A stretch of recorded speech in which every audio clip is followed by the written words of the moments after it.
I know they made gavels and made different things. And one man named Kitty Miller that had a garage down here on the river, and he knew more about the river than anybody. He was a fellow about the age of my father. He got some of the stuff, and he's a real handy man, and he made a nice rocking chair, and it was, you could tell that it was oak, because I had a woodwork shop and made all kinds of stuff myself as a kid. And he made this nice chair, and he wanted to get a cane bottom, and my mother had showed me how to weave a cane bottom, so I put a bottom in that chair for him. Well, there's a fellow named Pollock here in Brandenburg that has that chair. He was married into the family some way, and he come by and told me he had it, and he's got to write up on. They won't let anybody sit it anymore. It's, you know, old as it is, and it's looks a little fragile. I mean, but so now I believe it was. I don't know, it was in '64 that some fellows from Louisville, one was a photographer, I believe, for the Courier-Journal, but there's two other divers, they came down to Brandenburg, and I had been scuba diving in Cumberland Lake and around, and they got a hold of me, and the three of us, or four of us, went down there, and I found it just a little bit. What did you find? The Alice Dean, the boat that John Hunt Morgan sank crossing the river. After he took his troops across the river, he sank the boat over here just above Buck Creek. And there's another boat involved sometime there, but I don't know anything about that. But the one we found was the Alice Dean. Wow. And so I had some big fire brick had come out. You can tell they come from around the boiler. Each one of us got one of those, and one of those is still out to the farm. Bale's got, but somebody broke it accidentally, and well, then here recently, they had this right up in the Messenger. Some guy in Indiana telling all they'd rediscovered it. Well, I can tell you where it is right now. Within a diver could find it just a little bit, you know. Of course, the river now is higher than it used to be. And as they put that high dam in, so it's not, but it's still not very deep. I mean, it's, well, after I read this piece in the Messenger, I had this original, they put this piece in the Messenger of us, pictures and all, we've got it right here. Yeah. And back there when we did it, in the Courier-Journal, I mean, not in the Messenger, in the Courier-Journal.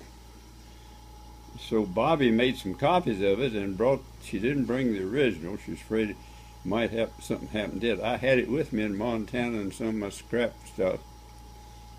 So there's a lot to it that a lot of these people are writing about it don't know anything about it at all. Yeah. And it just kind of and of course they add whatever they think is going to make it sound good. And I don't care what they write. They can use somebody else's name other than mine if they like. I just like to have it straight, as far as I know it. Well, you discovered it in what, 62, 63? I'm not sure. It had to have been in the 60s, I'm sure. Yeah. Now, I've written on one of them, and it's my handwriting, Bobby's, and I know it is. Sunday, July 20-something, is written on one of those things. They got a picture about this big on, and it was in the Sunday paper in the Courier-Journal, and it's got the date on it. Now, all the person they have to do if they want to make sure, go to the Courier-Journal, they'll have a copy of it. Does that guy know about? Did they ever contact him to let him know before he said he's rediscovered the boat? I don't think anybody ever has.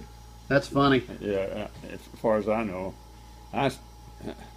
Bev is always on me about telling some things, and I just like this show building down here. This big old concrete block building. Well, a fellow named Berryman made all those blocks right down here, right at the foot of this street here. And I was born right up here on the hill in 1919, right over there where, next to the old Buckner home. And I remember going down with my dad when they were building that building. and it was just before we moved out to the farm, so I had to be about 5 years old. But I remember them working on it. And they say it's built in 1912. Well, I wasn't even born until 1919, but somebody just put that figure in. It doesn't hurt anything. Nobody would ever know the difference. Except for you. Except me. I mean, the walking encyclopedia. Yeah, and I wouldn't have any idea if it hadn't been for the fact that I saw them turn it. The old one had a big wooden structure that I remember they're driving these mortise and pin building. They're driving them pins out to take the big beams and stuff down. And God knows how long. That was one of the first buildings probably built in the, probably, well, the old Mead Hotel is still down there. It's 1821, so gives you an idea. It's just a few old buildings down the street there. But anyway, it's not any big deal, but once in a while you see something that, with the Alice Dean, the boat that General John Hunt Morgan, a rebel that came through with his men to get them into India, he wanted to cross and get into Indiana. And then later he was captured north of here,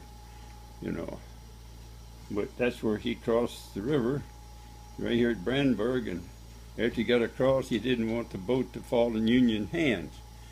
So he set her afire. Now, that's the way, I guess he did. Anyway, it burned, and you can tell that the timbers, the big side timbers, must have been 3x12s or something, I don't know. They're heavy stuff. And anyhow, that's part of it. That's very interesting. And that was because of the... Now, had the dams been constructed before you did that dive? The 3 dams? The big one? Oh, yeah. Okay. No, just the 1 dam. The 3 dams had been taken out. Okay. So how did you guys figure out roughly where the boat was? Kitty Miller, this old guy that made this chair, he had told me approximately where it was. And just a little above Buck Creek, and And, wow. Now, was he around was he around in the Civil War? Oh, no. No, okay. No, he wasn't living. Now, you're talking about, wait a minute, when we found that, they were working on the dam. Right, I got my times. I know after I started flying, I used to fly over the top of that new dam down there and look right down and see the bottom of the river. I mean, it wasn't the bottom of the river, but they dug all the way down to put the dam into bedrock. Mm-hmm. And you could look right down in them big silo things they put around, Caissons, yeah. Yeah, and I think that was, well, I'm a little bit off here for a minute. Yeah, they hadn't built the big dam. It's higher now. It'd be higher now over what's left there. Yeah.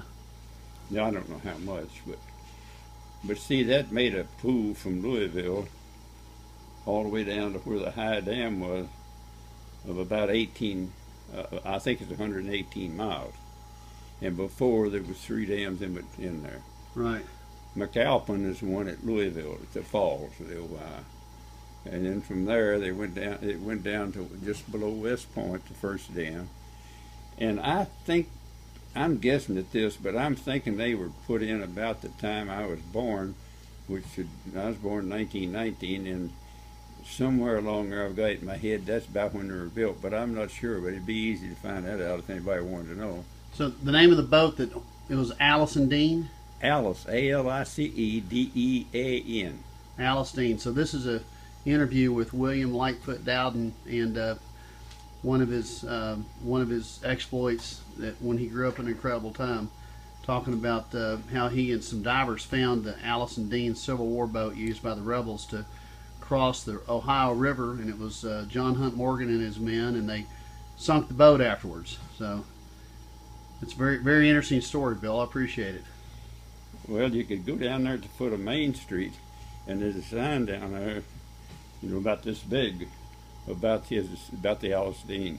Okay. If you ought to do that, and you might want to get it on Yeah, I'll go down and do that. anything it's they've got, and I'm sure it would be correct, the dates and everything. Yeah. I know. All right. Well, thank you very much.